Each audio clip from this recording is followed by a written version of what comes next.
أعوذ بالله السميع العليم من الشيطان الرجيم بسم الله الرحمن الرحيم الحمد لله رب العالمين وبه نستعين وصلى الله على محمد وأصحابه الطاهرين وعلى الله دائم أجمعين من الآن إلى قيام يوم الدين آمين رب العالمين بسم الله الرحمن الرحيم اللهم كن لوليك الحجة ابن الحسن صلواتك عليه ورضاه في هذه الساعة وفي كل ساعة ولي ورافد قائد وناصر ودليلا وعينا حتى تسكنه وحدك توان وتمتعه فيها طويلة برحمتك يا رب العالمين.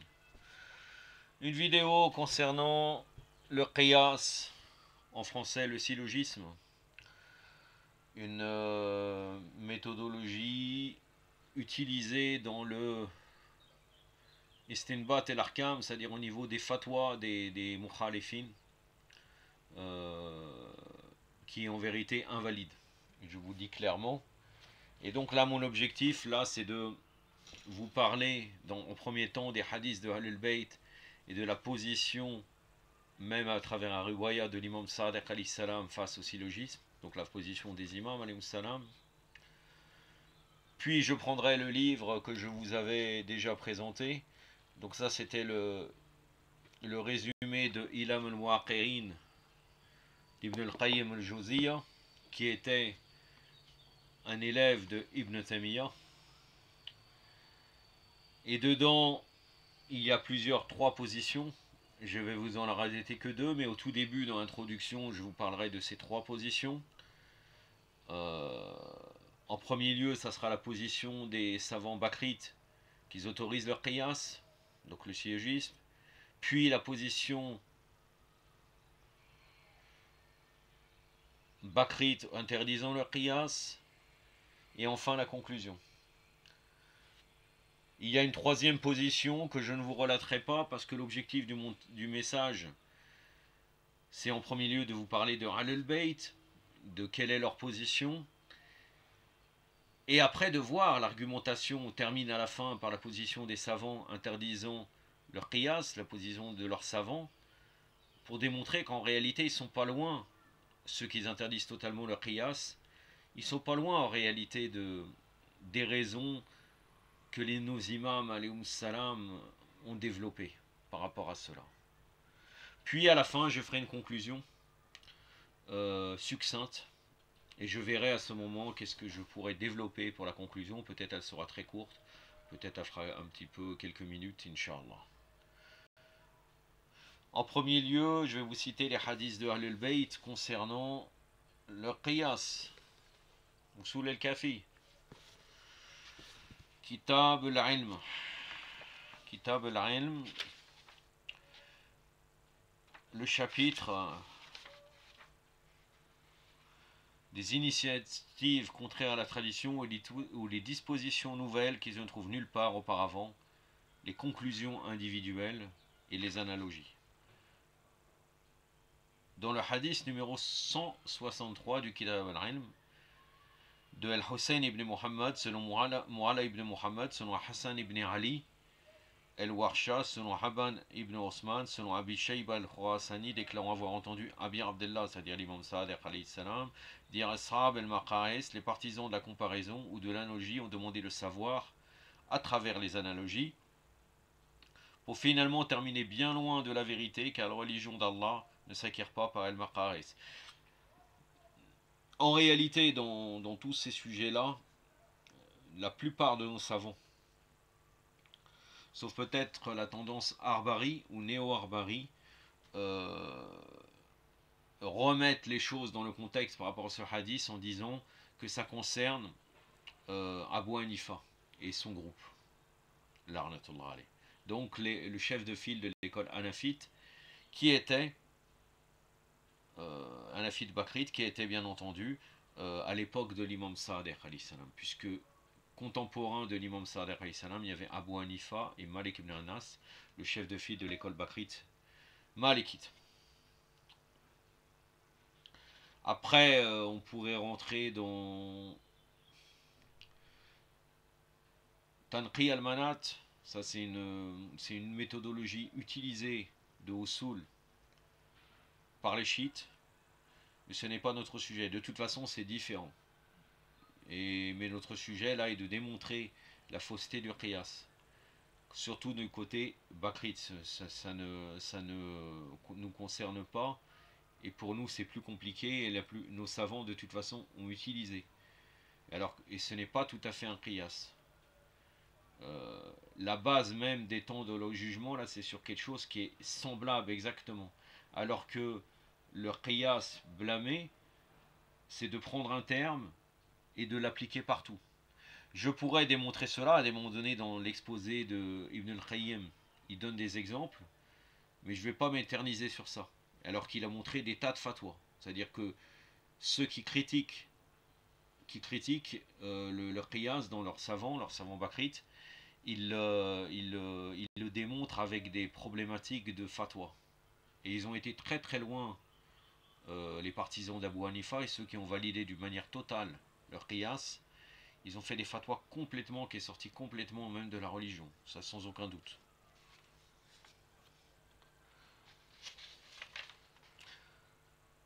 Naam. Je vais aussi encore.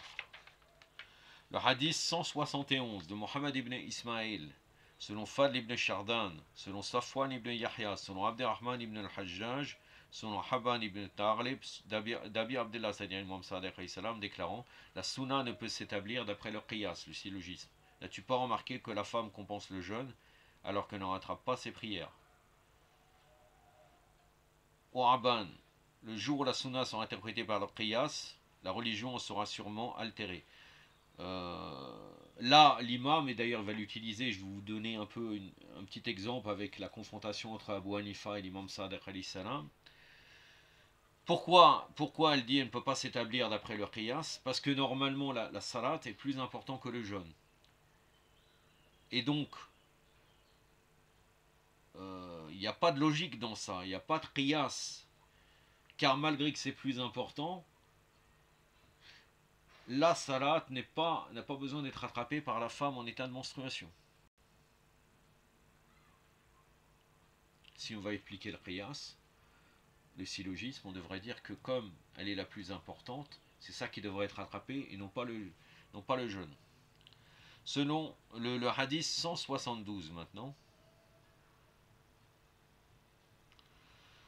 de certains de nos compagnons, selon Ahmad ibn Muhammad, selon Osman ibn Isa, ayant demandé à Abul Hassan al-Moussa, donc l'imam Moussa al-Khazim au sujet du qiyas, et qui lui répondit: quel est votre intérêt dans le qiyas, car il n'y a pas de question à poser à Allah sur le fait d'avoir rendu telle chose licite, halal, et telle autre illicite, haram.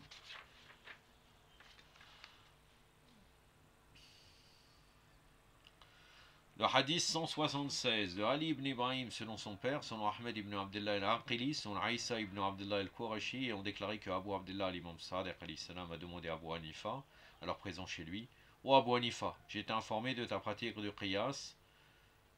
Qiyas, la définition, c'est comparaison d'un sujet semblable à un autre ou discernement par analogie. Ce à quoi Abu Hanifa répondit.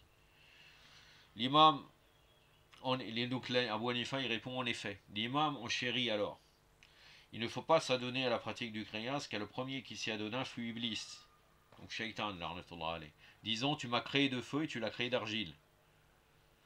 Ça, c'était le verset de la sourate 7, c'est une paraphrase de la sourate 7, le verset 12. Ici, Iblis pratiqua le discernement par analogie qui menait l'erreur de jugement, car il avait su discerner entre la pure lumière de l'essence d'Adam, qui n'était pas du feu, et la pâle lueur du feu. Il aurait su distinguer laquelle des deux est la lumière.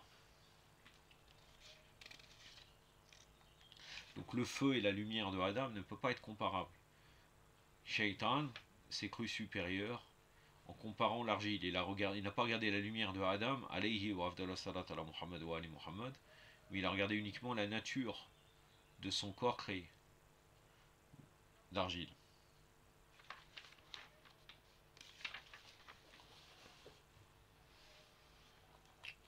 Maintenant, je vais vous relater un récit dans Bière et la Noire.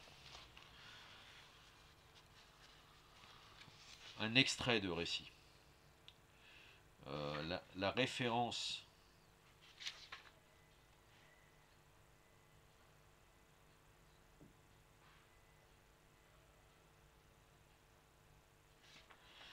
de ce récit est dans le Biar el-Anwar, volume 2, page 287-288, le hadith numéro 4. Donc là, c'est un extrait de confrontation avec Abu Hanifa. On va rester sur le sujet uniquement qui nous concerne. Donc l'imam, qu'est-ce qu'il lui dit? Voyons comment tu fais des analogies. Puisque tu fais des analogies, qu'est-ce qui est plus grandiose auprès d'Allah? Le meurtre ou l'adultère? Le meurtre. Chose qui est vraie, le meurtre c'est plus important que l'adultère. Alors pourquoi acceptons le témoignage de 2 personnes pour le meurtre et qu'il faut 4 pour adultère? Donc là encore une fois, parce qu'on peut mal comprendre, l'imam ne nie pas la réponse de Abu Hanifa. Il ne nie pas. Abu Hanifa dit la vérité quand il dit c'est le meurtre. C'est juste pour dire, regarde, si on utiliserait leur qiyas, on va considérer l'adultère est plus important. Parce que il faut 2 personnes témoigner pour le meurtre et il faut 4 pour l'adultère. Et toutes les réponses de Abu Hanifa, d'une manière générale, aux questions de l'imam Sadiq alayhi salam sont justes. Mais après l'imam lui donne le pendant pour lui dire, regarde, si tu utilises leur qiyas, tu vas arriver à cette conclusion fausse. Que ce n'est pas ta réponse qui serait bonne, mais autre chose qui est totalement aberrant. Donc qu'est-ce qui est meilleur, la prière ou le jeûne? Donc là c'est exactement pareil que ce que je vous ai dit précédemment. La prière bien sûr. En fonction de ton raisonnement par analogie, la femme indisposée devrait rattraper sa prière et non pas le jeûne. Or Allah a rendu obligatoire le rattrapage du jeûne et non celui de la prière. Dis-moi, qu'est-ce qui est plus impur? L'urine ou le sperme? Donc c'est l'urine. L'urine, vous le savez très très bien, puisque avec de l'eau de moins d'un quart, on doit purifier 3 fois, 2 fois si l'impureté a été enlevée. Sinon, on enlève l'impureté et donc on arrive à 3. Et après, on doit laver 2 fois avec les conditions connues de la purification. C'est pas laver comme ça normal. Pour savoir qu'est-ce qui sépare, vous pouvez revenir dans une risala en Malia. Donc c'est l'urine, bien entendu, qui est plus sale que le sperme. Selon ton raisonnement par analogie, ça n'a rien à voir avec le rossol. Hein. Donc rossol c'est différent, et là on parle de la saleté en soi, de purification d'un vêtement par exemple. Donc là il lui dit l'urine, selon ton raisonnement par analogie, la grande ablution devrait être obligatoire pour la sortie d'urine et non pour la sortie de sperme. Or Allah a obligé la grande ablution après la sortie de sperme et non après celle de l'urine. Donc là voilà, si on va faire de qiyas, l'urine est beaucoup plus impure, et non pas sale, plus impure. Et pourtant, donc si on utiliserait le qiyas, comme elle est plus impure que le sperme, on devrait faire, après la sortie d'urine, le rossol. J'en ai terminé avec cet extrait cité dans le Biar el-Anwar que je vous ai dit. Maintenant, j'arrive à la très très grosse partie de la vidéo. Donc là, la position des savants vis-à-vis de qiyas. Donc là, je vais vous parler de 3 positions. Mais moi, je me concentrerai uniquement sur la position des savants favorables au qiyas de chez eux et la position des savants qui sont contre le qiyas.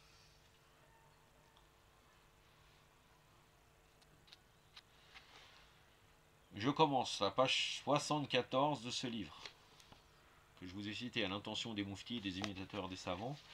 L'auteur du livre, c'est un résumé par Abi Abdellah el-Soubayti. Mais c'est le résumé du livre d'Ibn al-Qayyim. Donc la première position, il s'agit de savants qui nient le bien fondé, des motifs, des significations profondes et des qualités efficientes, et considèrent qu'il est possible que la charia puisse faire la distinction entre 2 choses identiques et réunir 2 choses différentes. Ils soutiennent aussi que rien ne prouve de manière catégorique qu'Allah subhanahu wa ta'ala a institué des lois pour des raisons déterminées et pour un intérêt quelconque et les allie à des qualités qui ont un effet sur elles et qui les impliquent de différentes façons. Ils disent aussi qu'Allah peut rendre obligatoire une chose et interdire une chose qui lui ressemble à tous les points de vue, qu'il peut interdire une chose et rendre licite une chose qui lui est semblable à tous les points de vue, qu'il peut interdire une chose sans qu'elle comporte un dommage et ordonner une chose sans qu'elle comporte le moindre intérêt, mais par une simple volonté dénuée de toute sagesse et de tout intérêt. Donc là, en réalité,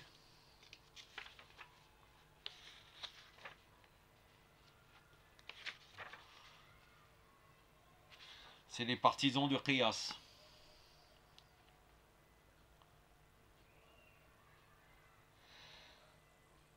mais un qiyas qui nie le maqasid de Sharia.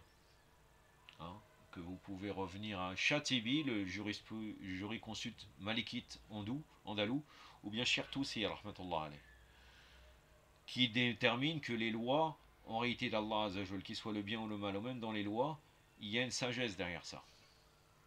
Là, ils le nient, mais malgré ça, ils acceptent leur qiyas. Le deuxième position, ce sont des gens qui ont exagéré dans l'emploi du qiyas, qui se sont donné beaucoup de liberté dans ce genre de raisonnement. Ils ont pris des choses qu'Allah a séparées en matière de hukm et les ont réunies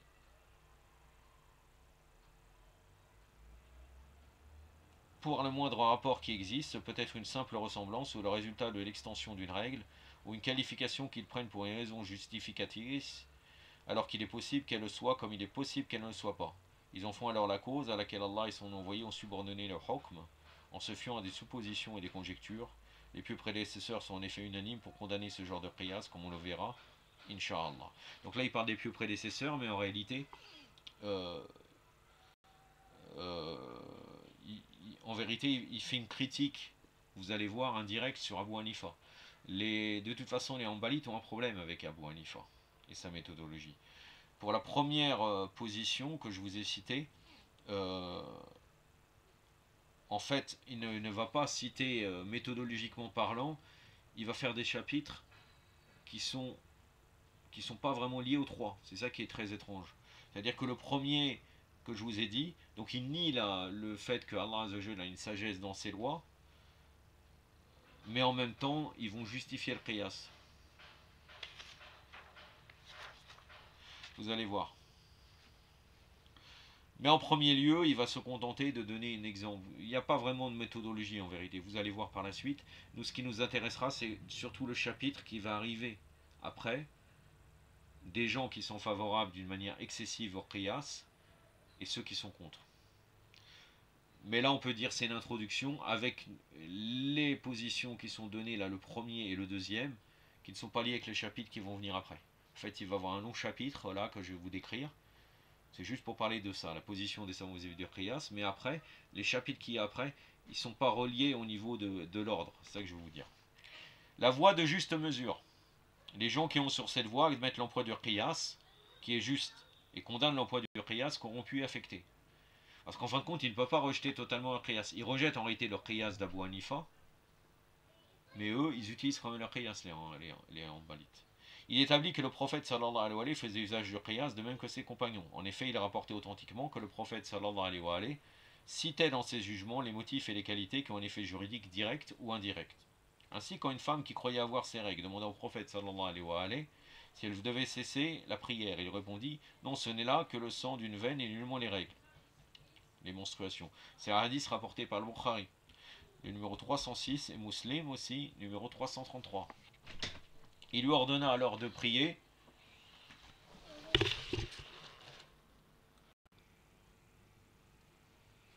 Je m'excuse pour la coupure, hein. Vous allez voir une coupure dans le montage, j'ai été perturbé sur quelque chose. Et voilà. Donc, mais là, voilà, je vais continuer, Inch'Allah. Donc, juste une petite coupure, mais comme j'ai fait pause, et ça pose pas de problème.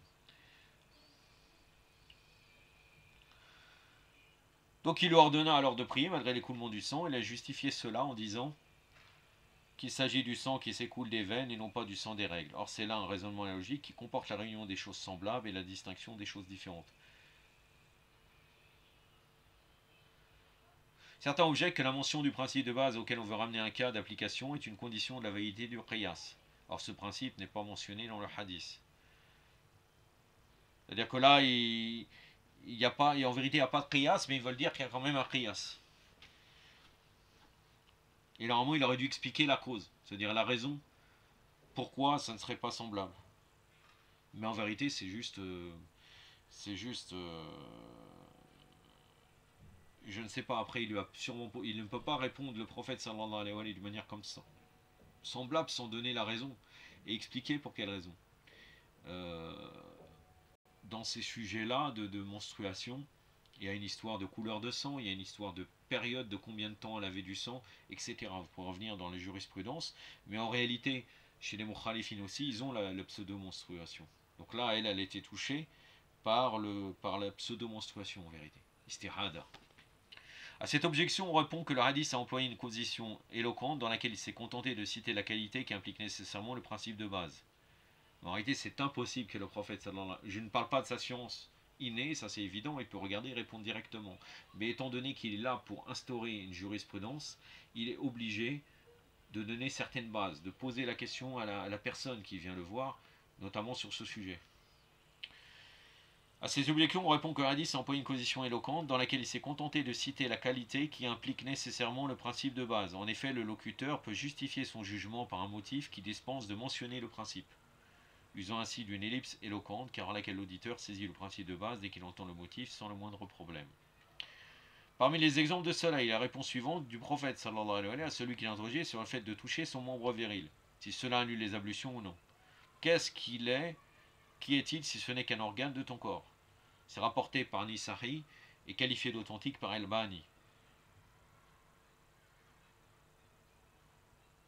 Il s'est contenté de donner cette brève réponse parce que ce n'est pas la peine d'y ajouter comme tous les organes de ton corps. Là, c'est un argument contre eux, puisque chez les mukhalifines, le fait de toucher son propre sexe annule les ablutions. Là, vous avez un argument, bon, peut-être ils ont des divergences que je ne connais pas, mais je connais quand le djoumour de leurs savants, c'est de dire que quand on touche son propre sexe, ça annule les ablutions. Alors que là, le prophète leur a donné une réponse très bonne. J'allais dire magnifique, mais toutes les réponses du prophète sont magnifiques, et toutes les réponses du prophète sont très bonnes. Mais là, l'éloquence du prophète sallallahu alayhi wa sallam, qu'en est-il si ce n'est l'organe de ton corps? De la même manière que de ton corps, ça n'annule pas les ablutions, pourquoi en touchant ton membre viril, ça annulerait les ablutions? À la femme qui lui a demandé, est-ce que la femme qui a une pollution nocturne est tenue de pratiquer le ravage rituel Rossol? Le prophète sallallahu alayhi wa sallam a répondu oui. Salama intervint, intervint et dit, oh envoyé d'Allah, la femme peut-elle avoir une éjaculation? Comment leur expliquer le fait qu'elle donne naissance à un enfant qui lui ressemble? Donc le prophète répond d'une manière indirecte qu'elle aurait une éjaculation. Lui dit le prophète sallallahu alayhi wa sallam, les femmes sont issues des hommes. C'est rapporté par Ahmed dans son Mousnad numéro 26577. Shohaib ben Arnadlod qualifie d'authentique, sauf le passage les femmes sont issues des hommes, dont on a qualifié l'autorité d'assez bonne, Hassan et les Rayri.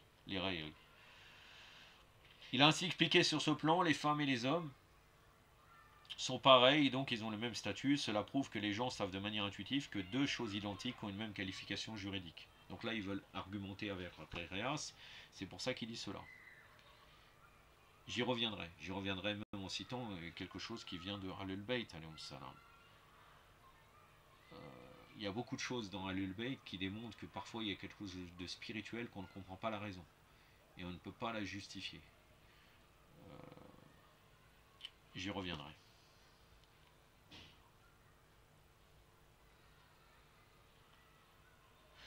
Les compagnons de l'envoyé d'Allah sallallahu alayhi wa sallam recouraient à leur force de réflexion pour trouver une solution aux nouveaux cas qui surgissent, comparer certaines dispositions légales, arcam, à d'autres, examiner chaque cas à la lumière du cas qui lui ressemble. Déjà du vivant du prophète sallallahu alayhi wa sallam, les compagnons avaient fait beaucoup de choses par un effort d'initiative personnelle, ijtihad, sans que leur prophète n'y voie le prophète sallallahu alayhi wa sallam n'y voit le moindre. En vérité, il est en train d'argumenter, mais vous allez voir qu'après le contre-argument, en fait là c'est un exposé. C'est-à-dire qu'on ne peut pas déterminer, on peut déterminer ce que pense Ibn al-Qayyim en revenant à la voie de la juste mesure. Et c'est sa position. Mais nous, on ne va pas y revenir. On va rester dans ceux qui justifient le qiyas à tous les niveaux. Là, pour l'instant, c'est un exposé des trois positions. Ceux qui le rejettent, et on s'arrêtera là. On fera la conclusion. Sinon, vraiment, ça va prendre plusieurs heures. Donc là, il veut nous montrer comme quoi les compagnons ont utilisé l'opinion personnelle. Le goût, le syllogisme, et d'autres. Alors que c'est faux. Et des fois, certains de leurs arguments sont faux. Ils sont clairement faux. Là, regardez ce qu'il va citer. Les compagnons avaient fait beaucoup de choses par un effort initiative personnel, ijtihad, sans que leur prophète n'y voie le moindre inconvénient. Le jour de la bataille des coalisés, l'Arzab, il leur a ordonné d'accomplir le ras dans les demeures des Banu Qurayda. C'est dans Sahih Bukhari numéro 946.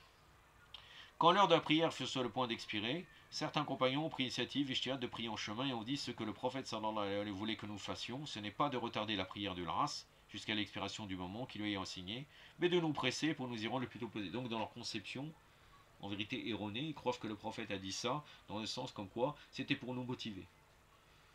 ils ont fait de la conjecture sur un ordre du prophète. Ils ont considéré le sens de la parole, d'autres ont décidé par leur ijtihad de les retarder jusqu'à ce qu'ils arrivent au territoire de Banu Qurayza. Ils n'ont pas accompli qu'à la tombée de la nuit. Ils ont fait le Dor el-Ras, Marlob. En réalité, la position exacte d'un Mouwali de Ahlul Bayt, c'est que le prophète a dit, même le prophète il te dit de ne pas faire salat pendant 3 jours, tu ne fais pas salat. C'est lui qui détermine quel moment tu vas faire salat. Si tu dis vous ne faites pas, tant que vous n'êtes pas arrivé là-bas, on n'a rien à faire. On ne peut pas se dire non, je vais faire salat. Sinon, on contrevient aux ordres du prophète sallallahu alayhi wa sallam. En réalité, le prophète, dans ça, on peut dire que c'est un test, puisque cette histoire est reconnue. C'est pas une histoire seulement inventée d'eux. Elle est reconnue, cette histoire. Ceux qui ont utilisé la véritable soumission au prophète sallallahu alayhi wa sallam, c'est ceux qui ont fait salat d'Or el-Ras après le Marlob. Parce qu'ils ont obéi nommément au prophète. Il n'y avait pas de ijtihad, de compréhension, etc. dans ce sujet. Donc là, comme quoi, soi-disant, le prophète, il les a laissés faire. Même si le prophète, après, il a autorisé, il les a laissés, ça lui permet de voir quel est le degré de soumission vis-à-vis de lui. C'est une épreuve pour eux. Ils ont considéré les termes de l'ordre du prophète, sallallahu alayhi wa sallam, ceux qui ont fait le Dor el-Ras après le Marlob. Ces derniers sont les prédécesseurs de ceux qui s'en tenaient à la signification littérale des textes. Qu'en premier, ce sont les prédécesseurs des gens qui examinent les significations profondes des textes et font usage du raisonnement analogique. Saad ibn Mu'adh, d'après eux, bien entendu, Saad ibn Mu'adh a prononcé son jugement à l'égard des Banu Qurayza en se fondant sur son ijtihad, et le prophète l'approuva en lui disant « Tu as jugé à leur égard par le jugement d'Allah de par-dessus les 7 cieux ». Donc là, il voudrait justifier l'opinion personnelle. Ça aussi, c'est faux, et je vais vous le confirmer. Hadith rapporté par Al-Bukhari, numéro 4121. Lors de la tuerie des Banu Qurayza, je crois que c'est 700 qui ont été tués, si je ne me trompe pas. Après, il y a des chiffres divergents, mais en tout cas, c'est une réalité. Les Banu Qurayza étaient une tribu juive. Saad ibn Mu'adh, apparemment, était quelqu'un d'origine juive. Le prophète, sallallahu alayhi wa sallam, quand il a dit on va juger selon la chose, en fait, il ne lui a pas dit, il lui a dit comment vous jugez selon leurs lois. Donc, en fait, il a jugé les juifs selon les lois, leurs lois. Et leur loi, la trahison, parce qu'ils avaient un traité avec le prophète, c'est qu'il soit exécuté. C'est pour ça qu'il a été exécuté. Il n'y a pas eu d'ijtihad personnel.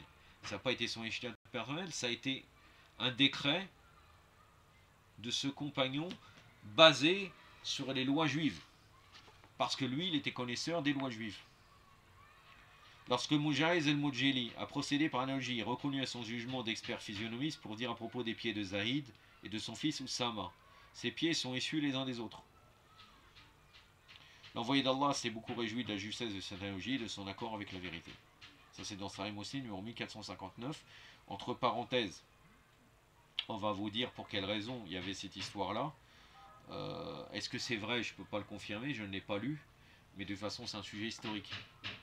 Donc les polythéistes mettaient en doute la filiation paternelle entre Oussama et Zaïd à cause de la différence de leur couleur. Oussama était noir et Zaïd était très blanc. Le prophète n'a jamais douté qu'Oussama était le fils de Zaïd. Ça arrive, vous savez très bien. Ça arrive que parfois, il y a des exceptions, peut-être liées à des ascendants ou quelque chose comme ça. Donc le prophète n'a jamais douté qu'Oussama soit le fils de Zaïd. Mujahid el-Mujili, un expert en physionomiste, passa une fois à côté d'eux alors qu'ils s'étaient couverts d'un drap qui ne laissait apparaître que leurs pieds. Il dit ces pieds sont issus les uns des autres.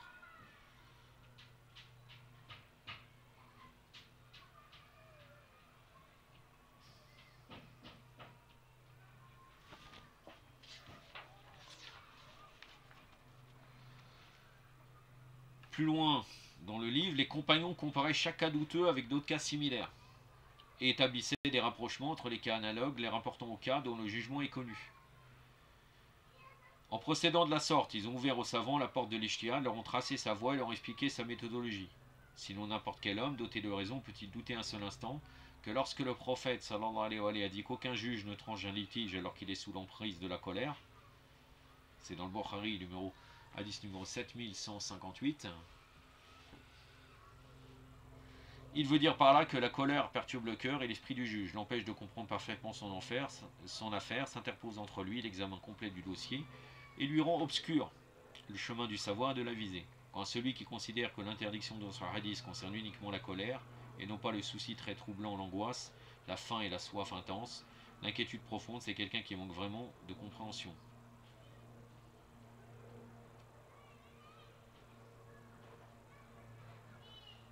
Donc là, c'est vrai qu'on pourrait comprendre cela comme ça, sous l'emprise de la colère. Donc là, il parle des conséquences de la colère.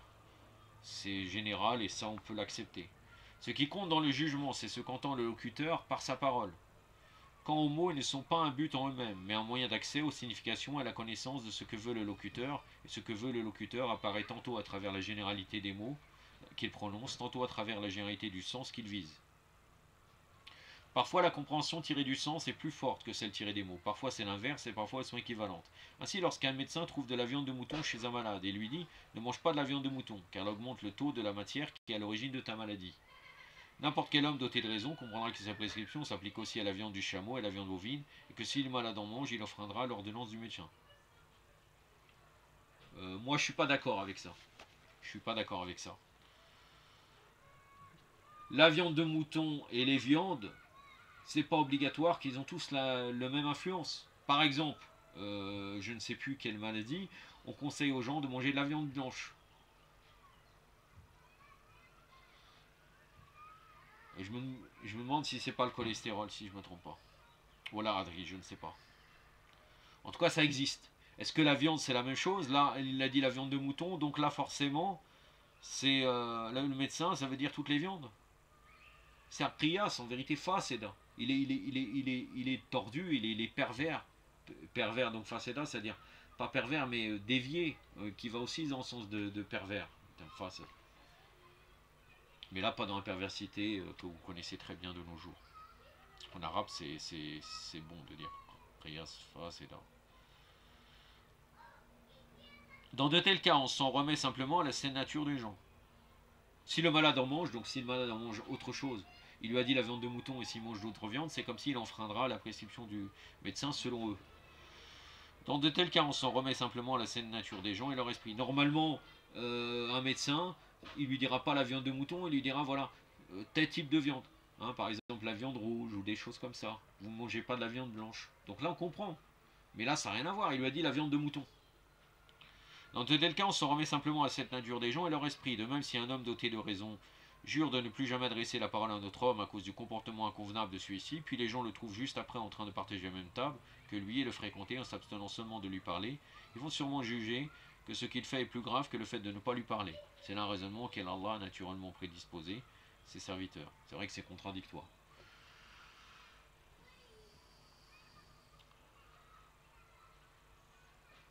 Empêcher un tel raisonnement est un outrage insolent à la raison, à la compréhension et à la nature saine. Celui qui, grâce à des indices, comprend ce que le locuteur vise par ses paroles, doit tenir compte de ce qu'il vise. Les mots ne sont pas visés en eux-mêmes, mais ils fournissent des indications par lesquelles on connaît ce que veut dire le locuteur. Si ce qu'il veut apparaît clairement par moins quelconque, alors il faut agir en conséquence.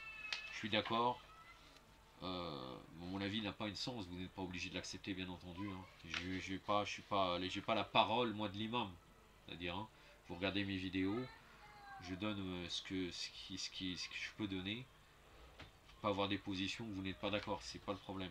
Moi, je vous dis, je suis pas d'accord que cette règle-là s'applique à tous. C'est-à-dire que c'est pas parce qu'il y a une allusion que forcément cette allusion elle va s'appliquer à tout. Comme le Riyas qui nous l'ont montré avec la viande de mouton, par exemple. S'il y a une allusion, c'est oui, des fois ils voient une allusion alors qu'il n'y en a pas forcément. Donc là, il va parler des distorsions du sens à l'origine et de l'erreur. Donc de ceux qui vont utiliser leur priyas d'une manière exagérée. Les partisans de l'opinion personnelle et de la logique ont chargé les significations des textes de plus que le légiste les a chargés, tandis que les partisans des mots et du sens littéral leur ont donné moins de signification que ce qu'ils méritent. Donc là, il y a l'exagération et le manque. Les premiers ont dit que, d'après le raisonnement logique, si une goutte de sang tombe dans l'océan, elle le rend impur.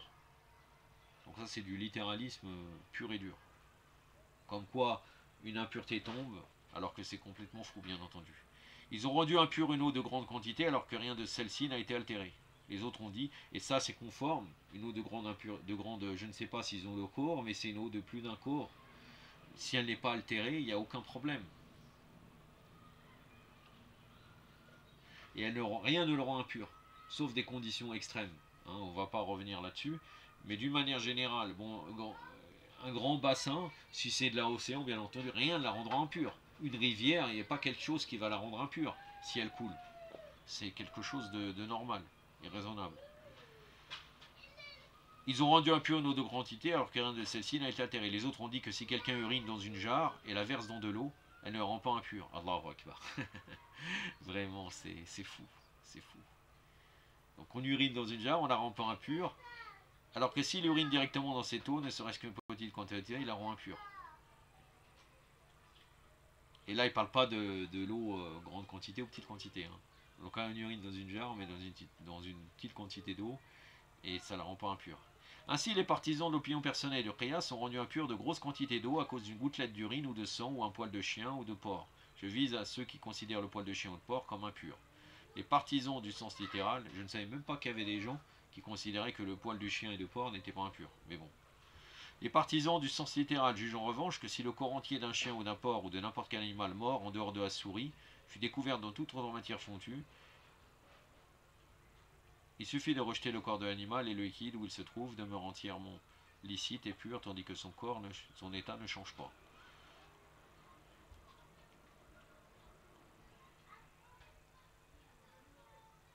Ça veut dire que là, un porc, carrément, on ne jette pas.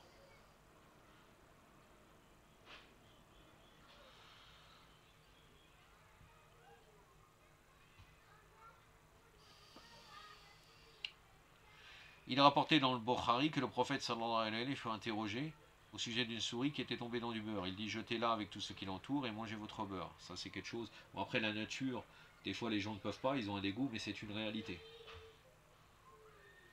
Mais là ils ont arrivé à dire que même le chien ou le porc il va tomber dans une quantité de graisse, on va enlever la graisse qu'il y a autour et on pourra consommer. Personnellement j'ai pas de position, mais même d'une manière innée on est dégoûté sur ça. On est dégoûté. Encore une souris, peut-être quelqu'un va dire non, j'enlève le tour. Mais un porc ou un chien, là je suis pas en train de donner une position ferrée qu'il faudrait vérifier sur le chien porc. Je sais qu'une souris, dans le rokhme de Halal Bait, on enlève ce qu'il y a autour et on peut consommer le reste.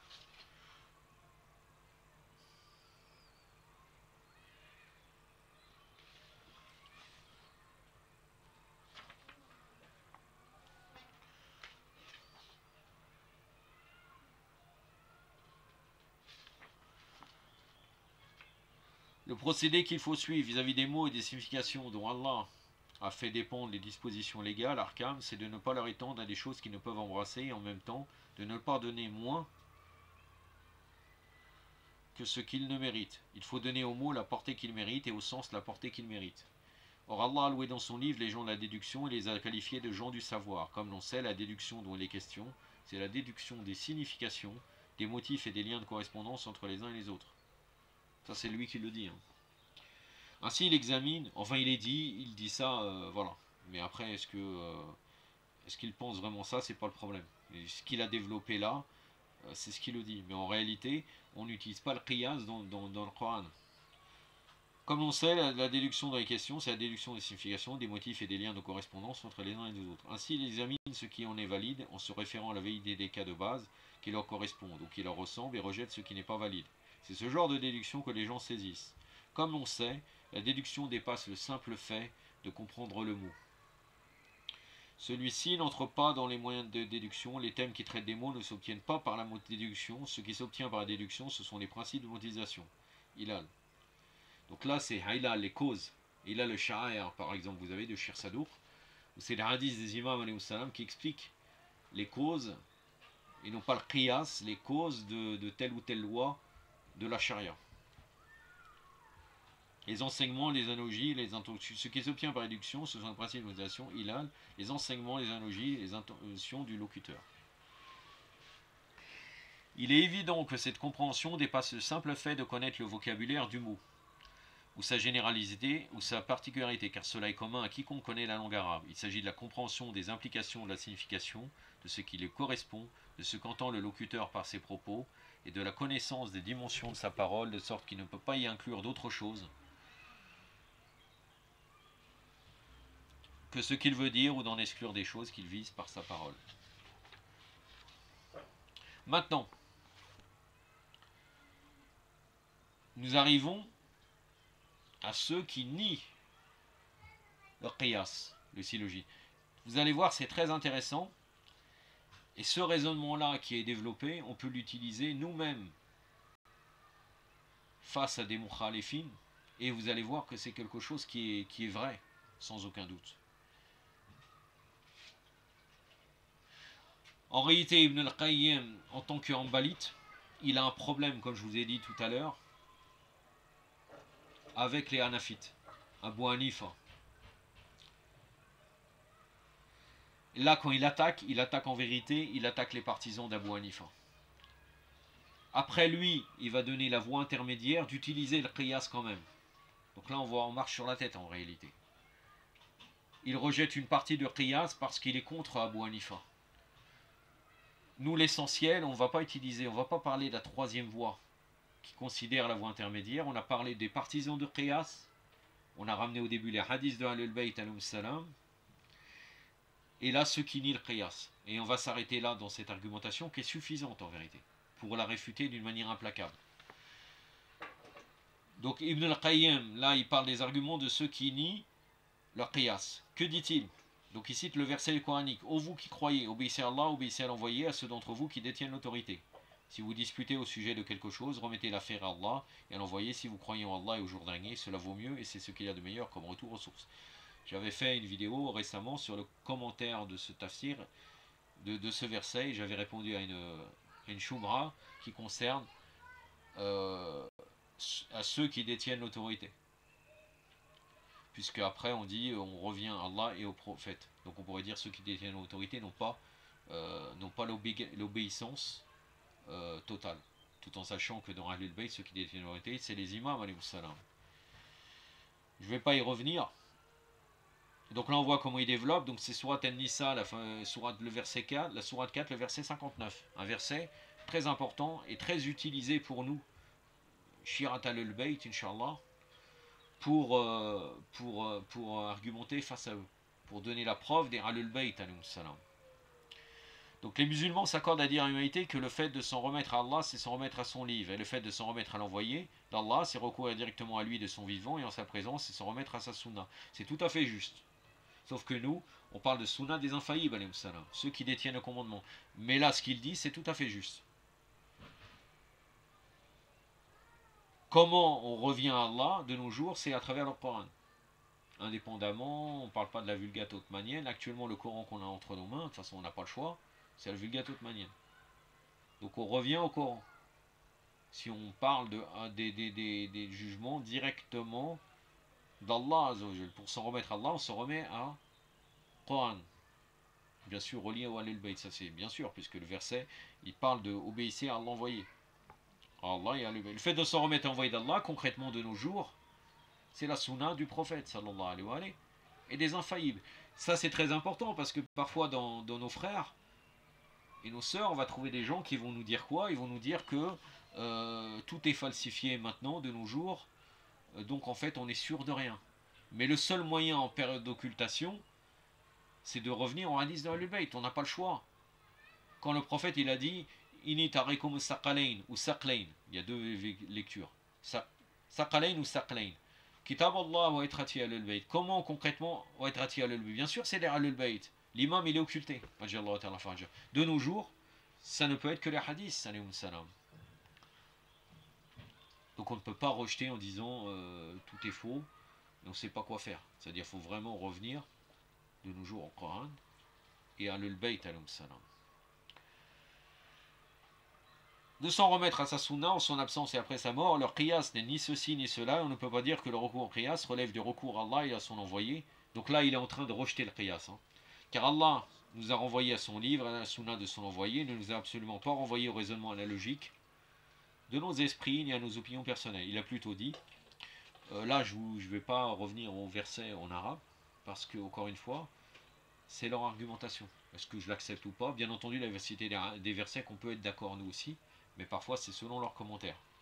Donc le premier verset qui va citer pour invalider le qiyas, juge entre eux selon ce qu'Allah a fait descendre. Surat al-Maïda, Surat 5, verset 49. Dit, si je m'égare, c'est à mes dépens, et si je suis sur la bonne voie, c'est à la révélation qui m'est inspirée de la part de mon Seigneur que je le dois. Il est audient et tout proche. Sourate As-Saba, la sourate 34, le verset 50. Il ne lui a pas dit que s'il est sur la bonne voie, c'est grâce à ses opinions.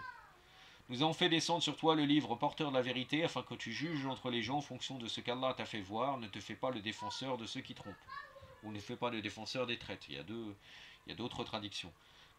Ça, la sourate 4, la sourate An-Nisa, verset 105. Si le qiyas guide vers la bonne voie, celle-ci ne se mettra pas à la révélation. Donc là, il utilise le verset coranique pour dire, regardez, il n'y a pas de qiyas. On doit revenir à la révélation.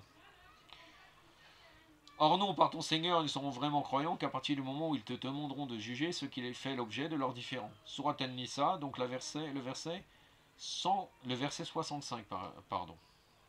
Il a fait dépendre la foi au recours au jugement de l'envoyé sallallahu alayhi wa alayhi. Allahumma salli ala Muhammad wa ali Muhammad wa lajal farajam wa al-ranado. C'est-à-dire le fait de le prendre pour juge de son vivant et de courir au jugement énoncé uniquement par sa sunna après sa mort. Après son décès, son martyr. En disant que le prophète a interdit ou a rendu obligatoire telle chose à propos de laquelle il n'a rien dit en procédant par analogie. Avec ce qu'il a déclaré ou interdit obligatoire, on lui impute ce qu'il n'a pas dit et on prend la parole à sa place. Si le prophète sallallahu alayhi wa sallam dit « Je vous interdis d'échanger de l'orge contre de l'orge, s'il diffère dans la quantité ou la qualité, riba, et que nous disons par analogie, nous jugeons que tu as dit est valable aussi pour les glands de chêne. Cela signifie que nous prenons la parole à sa place. Allah nous a interdit de lui imputer ce que nous ne savons pas. Le faire, c'est commettre cet interdit de manière flagrante, car nous ne savons pas qu'en interdisant par exemple le riba dans l'échange de l'or contre de l'or, ou de l'argent contre l'argent, Allah veut interdire également dans l'échange de la viande séchée contre de la viande séchée. Je peux donner un argument venant de Ahlul Bayt, Anum Salam. Une fois, quelqu'un est venu voir l'imam Sadiq alayhi salam pour lui parler de la zakat. Je cite de tête, hein, je n'ai pas retrouvé, j'ai voulu chercher, mais j'ai déjà lu ça plusieurs fois. En fait, la personne, elle a voulu ramener, je crois il voulait payer zakat sur les dates, si je ne me trompe pas. Et l'imam, qu'est-ce qu'il lui a répondu? Il a dit la zakat est déterminée sur les 7. Il y a 7 choses. Il y a l'or, l'argent et puis 5 autres matières. Tu ne payes la zakat que sur ça. Ça a été légiféré comme cela. C'est-à-dire même tu as des quantités d'autres aliments, tu ne payes pas la zakat dessus. Donc voilà, si on utilise leur qiyas, on va dire la zakat s'applique à tout ça. De nos jours ou bien pas de nos jours. Voilà. Donc la réflexion qu'il a donnée en utilisant le prophète sallallahu alayhi wa sallam sur le gland de chêne, elle est tout à fait vraie dans un côté, parce qu'en vérité on ignore les raisons. On juge suivant notre propre raison, mais parfois il y a quelque chose de spirituel. Alors je vous demande, regardez mes frères et mes sœurs, le voyage. On va faire large. On part en voyage avec les conditions du voyage. Donc si on ne va pas parler du statut de grande ville et tout. Donc là on est dans un village, on part. 21 km, nous ne sommes pas en voyage. 23 km, nous sommes en voyage. Comment on peut expliquer cela? Est-ce qu'il se passe quelque chose entre 21 et 23? Nous concrètement, on voit rien de différent.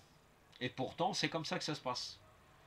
Donc la religion, c'est pas de qiyas. Donc je pars en voyage, donc si je veux faire un qiyas, c'est ce qu'on fait, c'est ce qu'ils font. On part en voyage, non, bah là, on ne sent pas le voyage, on prend l'avion, c'est le mois de Ramadan. Peu importe la limite dépassée, on continue à jeûner. Hein, ils ont ces divergences-là, et en vérité, ils peuvent faire un des deux. Alors que Allah, il a dit à Shaitan, quand il a refusé de se prosterner à Adam, alayhi wa afdallah salat ala Muhammad wa ali Muhammad,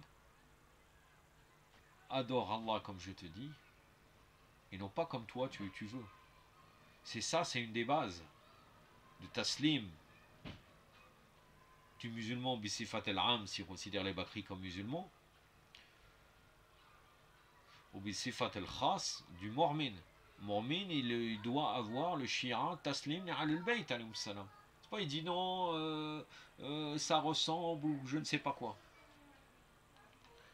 Ala kulli hal. En agissant ainsi, nous proférons des jugements sans science et nous transgressons ce qu'Allah nous a fixé comme limite. Or, celui qui transgresse les limites normatives d'Allah sera injuste à l'égard de sa propre âme. Donc là, c'est une paraphrase d'un verset coranique, Sourate Talaq, la sourate de la séparation ou du divorce. La sourate 65, verset 1. Allah a déclaré dans le Coran que conjecture ne saurait rien tenir lieu de vérité. Ça vient du verset 36 de la sourate Yunus, la sourate numéro 10. Son envoyé a déclaré que le discours fondé sur des conjectures est le discours le plus mensonger et l'a interdit. Or, les plus graves conjectures sont celles auxquelles se livrent les partisans du qiyas, qu'elles ne sont pas sûrs qu'Allah interdit l'échange des grains de sésame contre l'huile de sésame, des friandises contre du raisin, de l'amidon du blé contre du blé. Ils ne font que se livrer à des conjectures que sans rien tenir lieu de vérité. Je reviens encore une fois qu'Ibn al-Qayyim, quand il parle des partisans du qiyas, il s'adresse à Abu Hanifa. Abu Hanifa, il est hanafite. En réalité.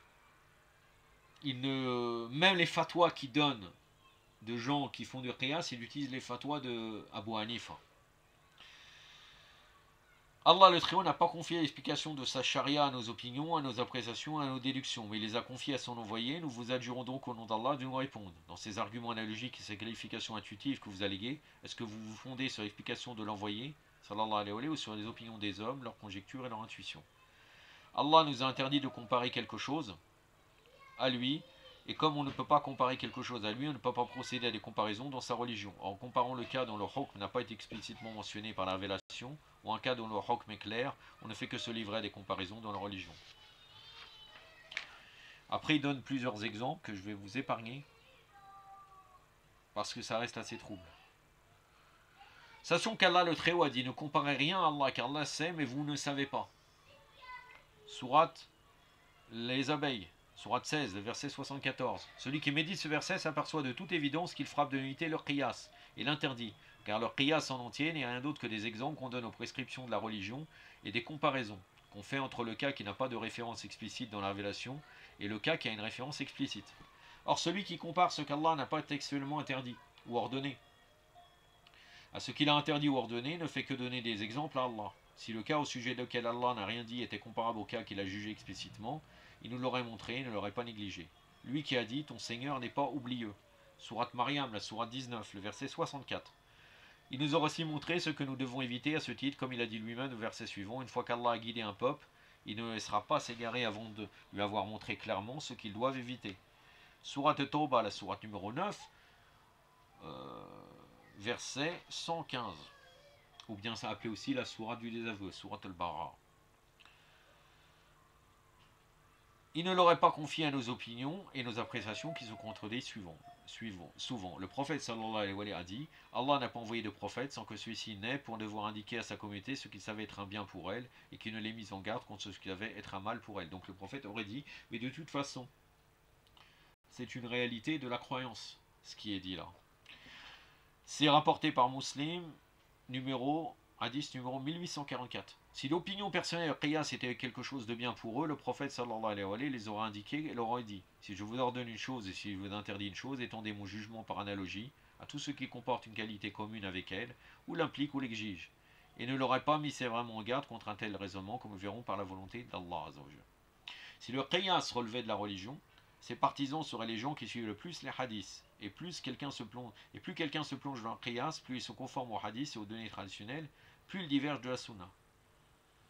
Comme nous le constatons, les opinions qui contredisent les hadiths et les traditions ne se trouvent que chez les gens de l'opinion personnelle et le qiyas. Allah seul sait combien de pratiques prophétiques rapportées dans les hadiths authentiques et explicites se sont éteintes à cause d'eux et combien des enseignements légués par les plus prédécesseurs ont perdu de leur valeur normative à cause d'eux. Chez les partisans de l'opinion personnelle et de qiyas, les pratiques prophétiques et les enseignements légués par les pieux prédécesseurs sont comme une cité déserte et en ruine. Leurs lois sont isolées, loin de leur autorité. Ils n'ont gardé que le nom qu'en jugement exécutoire. Ils proviennent d'autres sources. Ils sont utilisés dans les prônes et les formalités, et c'est à d'autres sources qu'il revient d'ordonner et d'interdire. Là maintenant, il va ramener des hadiths venant des sources mukhalifines, bien entendu, pour argumenter contre le qiyas. Il est rapporté authentiquement, selon des chaînes multiples de transmetteurs, que le prophète sallallahu alayhi wa sallam a dit ou aurait dit, laissez-moi tant que je vous laisse. En vérité, ce n'est que par l'abondance de leurs questions et par le fait d'avoir contrevenu à l'ordre de leur prophète que certains peuples sont tombés dans la perdition. Lorsque je vous interdis de faire quelque chose, éloignez-vous-en. Et lorsque je vous ordonne de faire quelque chose, faites-le dans la mesure de possibilité. À la fin, c'est une référence en vérité à un verset coranique. J'ai oublié de quelle sourate, mais en tout cas, quand le prophète vous donne quelque chose, prenez-le. Et quand il vous interdit, éloignez-vous. C'est un hadith rapporté par Muslim, numéro 2086. Pardon. Ce hadith montre que le prophète a ordonné de manière impérative et obligatoire ce qu'il a interdit est licite à propos, et ce au propos duquel il s'est tué illicite. Ce qui fait que dans tout ce qui est en dehors de ce cas n'a aucune valeur. Or le qiyas n'entre dans aucun de ces trois cas, d'où sa nullité. Le cas particulier qu'on veut ramener à un cas de base de la qiyas est un cas à propos duquel le légiste s'est tu, c'est-à-dire un cas qui fait l'objet de la grâce divine sans le moindre doute. Le rattacher à un interdit, c'est interdire quelque chose qu'Allah a toléré. Dans la parole du prophète, sallallahu alayhi wa sallam, laissez-moi tant que je vous laisse. Il y a la preuve évidente que ce propos duquel il n'y a pas d'énoncé juridique explicite n'est ni interdit ni obligatoire. Ce hadith prouve également que les ordres du prophète sallallahu alayhi wa sallam impliquent l'obligation, sauf s'il y a d'autres textes qui lèvent cette obligation et expliquent ce qu'il veut par cet ordre. C'est une simple recommandation et montre aussi que nous sommes dispensés du devoir qui dépasse nos capacités. Ibn Mas'ud a dit, sachez que si vous livrez des raisonnements par analogie dans votre religion, vous rendrez licite beaucoup de choses qu'Allah vous a interdites et vous interdirez beaucoup de choses qu'Allah vous a autorisées. De même, les imams parmi les disciples des compagnons de Taberin, donc selon leur doctrine, et leurs pieux successeurs condamnent clairement le qiyas, le qualifie de faux d'argument et d'interdit. Shurey le Qadi a dit la sunna était là avant vos raisonnements analogiques. Daoud el-Audi rapporte ceci. Al-Sharbi m'a dit, garde en mémoire ces trois recommandations significatives. Si on t'interroge sur une affaire et que tu en donnes la réponse, ne fais pas suivre celle-ci par des suppositions du genre « vois-tu ceci ?» Car Allah dit « ne vois-tu pas celui qui a fait de sa passion sa divinité? Serais-tu disposé à en être le garant? Penses-tu que la plupart de ces gens entendent ou comprennent? Ils sont comme les bestiaux, même plus égarés encore. » C'est la sourate Furqan, la sourate 25, versets 43-44. Si on t'interroge sur une affaire, ne procède pas des analogies. Et si on t'interroge sur ce que tu ne sais pas, dis je ne sais pas. Ibn Shibrima a dit c'est à cause des raisonnements par analogie que les gens ont fini par adorer le soleil et la lune. Masrouk a dit je ne procède pas des analogies entre elles et telle chose en matière juridique. Pourquoi lui demanda-t-on? Il répondit je crains de commettre une grave erreur.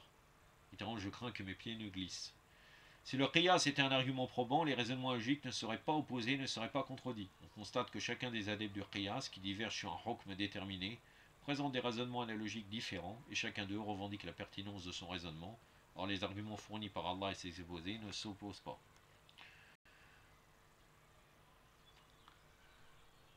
Un peu plus loin, de même le qiyas est soit conforme au principe de l'origine, Nel, El-Bara el-Asliya, soit contraire à celui-ci. S'il est conforme à ce principe, il n'a aucune valeur, car ce en quoi il aboutira existe déjà. El-Bara el-Asliya, c'est-à-dire c'est l'exemption.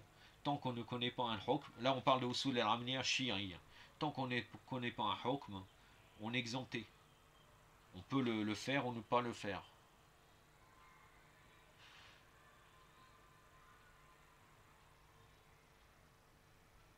S'il est contraire à ce principe, il est impossible d'adopter sa conclusion, car il y a une certitude et on ne peut pas le lever de quelque chose dont la validité n'est pas certaine, puisque ce qui est certain ne peut jamais être relevé par ce qui ne l'est pas. De même, la majorité des analogies que les partisans de qiyas employaient ne sont que des conjectures qui n'ont rien à voir avec la science, et la Qomran n'a aucun intérêt à s'engager dans le bourbier des conjectures et de tâtonner dans l'obscurité pour ensuite juger en fonction d'elles, au nom d'Allah et de son envoyé. Si le qiyas faisait partie des arguments probants d'Allah, et des preuves et de ses lois, il aurait été un argument probant du vivant du prophète sallallahu alayhi wa sallam, comme tout autre argument probant, mais puisqu'il n'a pas été adopté comme argument à l'époque du prophète, il ne sera pas après lui. J'en ai terminé avec cela. En réalité, par la suite, je peux arriver à la conclusion. La conclusion générale, bien entendu, c'est que pour nous, c'est un sujet secondaire, dans le sens que finalement, nous, on rejette totalement le qiyas. Ibn al-Qayyim, dans son livre Ilam al-Muwaqqi'in, n'est pas neutre. Il développe en faveur de qiyas pour donner les arguments, qui n'adopte pas au début. En vérité, il n'adopte pas ces opinions-là. Dans un deuxième temps, quand il attaque les partisans de qiyas, il attaque uniquement Abu Hanifa et ses élèves et son école. Et par la suite, il va développer une méthodologie de voie intermédiaire entre les deux, parce qu'il ne peut pas rejeter totalement le qiyas, parce que c'est une des bases des mukhalifin. Donc ça reste flou. Je ne vais pas, ça ne nous sert strictement rien à le développer.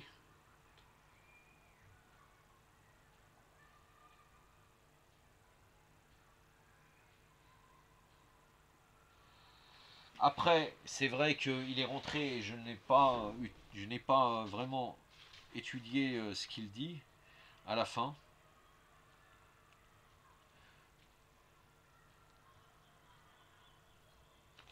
Mais après, il fait la réfutation de ces trois groupes, tout en acceptant le qiyas.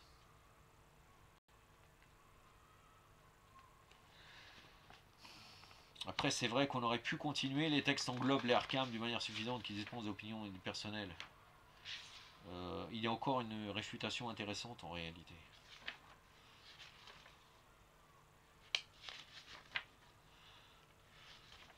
Mais je pense que le message est passé et pour le reste, on pourrait largement continuer. Mais en réalité, le message que je voulais passer, c'est pas la peine que je reste à citer tout le livre. Le objectif, c'est de citer certains passages, pas plus que ça. La conclusion, c'est que d'une manière générale, en réalité, ils acceptent leur qiyas en rejetant une certaine partie. أكتفي بهذا القدر وصلى الله على سيدنا محمد وعلى آله وصحبه الطاهرين والسلام عليكم ورحمة الله.